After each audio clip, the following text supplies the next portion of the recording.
Svētdienās dievkalpojumos un arī nedēļas ietvaros mazajās grupās mēs pārdomājam tēmu pārveidoti, lai ietekmētu. Un tas nozīmē, ka caur Jēzu Kristu esam kļuvuši par Dieva bērniem, un Kristus mums katram ir devis uzdevumu turpināt viņa iesākto darbu.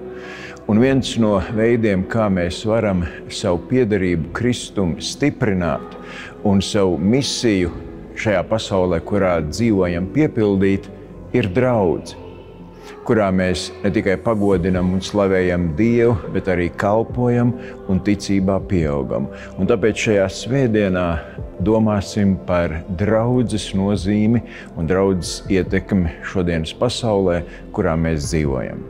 Esiet visi mīļi gaidīti un aicināti uz dievkalpojumiem svētdien Mateja dievnamā klātienē 9:30 un 11:30, kā arī tiešraidē.